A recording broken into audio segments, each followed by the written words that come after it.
What's up guys? Nagkagulo kasi dito dahil pinagsasabihan ko tong Kay ate, si ate mo yan, oh. Di yung may sinend ako sa kanya, yung 150 ko, pasensyahan ako, number ko.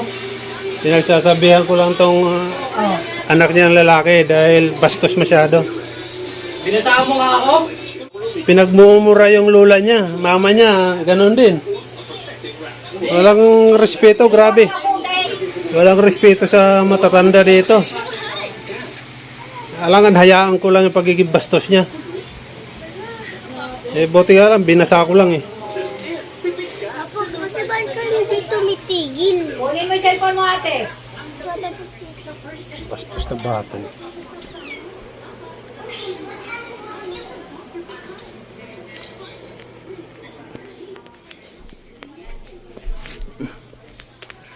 Ayun guys,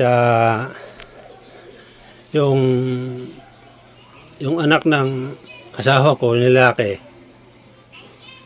medyo napikon na ako dahil yung lola niya, pinagmumura niya, naririnig ko lang. Tapos lumalaban sa nanay niya. Grabe, mura, sinisigaw-sigawan. Tapos siya sabihan na wala raw yung paki yung mga tao dito sa kanya. Bakit siya nandito? Pamilyadong tao na siya. Pamilyadong tao siya. Tapos may anak na. Dito pa kumakain, maghapon, dito tumitira. Tapos walang trabaho. Tapos ang tapang pa. Pinalagan ko na. Hindi na magandang ugali. Papa, tama na. Hindi ko na gusto yung pag-uugaling ganun. Isang tambay na nga. Tapos drug addict pa. Inahayaan lang. Ang dami nang nawawala dito. Ultimong yung sa mga gamit ko sa mga motor, pati ipon ko, pati cellphone ko, ninakaw niya dahil lang sa pagiging mabisyo niya. Hindi namin nire-report yan kahit kailan. Kasi siyempre baka magbago, pero hindi nagbabago. Hindi nagbabago. Grabe talaga itong bata na to. Pinalagan ko na kanina, sa sobrang buisit ko, nahampas ko ngayon yung pitchel. Yung pitchel may tubig, kaya nabasa siya. Tapos sasabihin niya, wala raw ako karapatan Putang ina tayong hanap buhay dito sa kanila walang karapatan. Nakikitira lang daw. Kaya kailangan na ito i-report bukas sa pulis. Papa, wag. Pa-blatter natin to. Lahat ng mga ninakaw niya pa-blatter natin para pag sinipag-sipag pa ako, baka patulpo ko pa to Masyadong mayabang Labot ka. Pero mo yung bracket ko sa motor, bininta niya. Yung dalawang bracket, magkano yun? Bininta niya. Tapos yung lagayan sana ng para doon sa camera, doon sa harap ng bininta niya rin. Tapos yung ipon kong mga barya nagkakala na 5,000. Unti-unti niya pala. Kaya tinan nyo, dati kasi bukas yan ngayon nilagyan ko na ng lock. Kasi pag wala kami, nandito siya maghapon. Yung pala kung ano-ano mga pinagnanakaw. Kaya nilak ko na, simula nung nalaman ko na dami kong nawawalang gamit.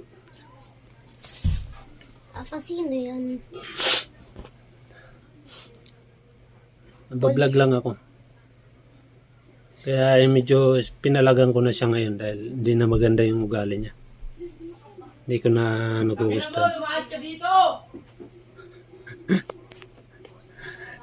Saan siya? Pasakit ang kawabon na to Kayo lumayas! Tinan mo, narinig yun, pinapalayas niya ako. Kala mo bahay niya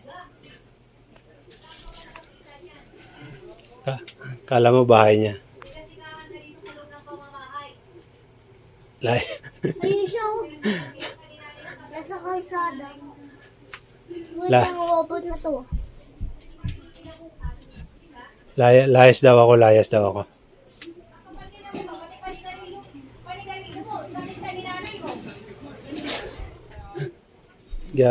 Gabi talaga itong mga kabataan yun.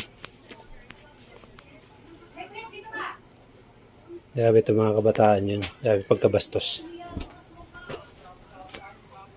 Kita nyo na pinapalayas niya ako kahit wala siya karapatan dito magpalayas.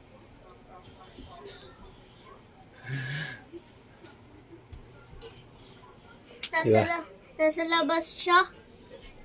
Ayan. Umiiyak. Kaya mo lang at i-report natin yan bukas. Papa, umiiyak na nga siya. Ipapapulis niyo pa. Ipapablatter lang natin yan. Kasi baka umaya hindi magka Papa, sino nagpatay yung cellphone ko?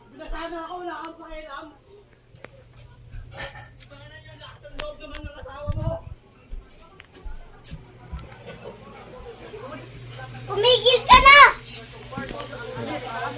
Ay! Huwag kang lalabas. Karapatan yung dito. Mas wala kang karapatan. Tandaan mo yan. Wala kang karapatan magagaragay niya kay nanay mo, ha?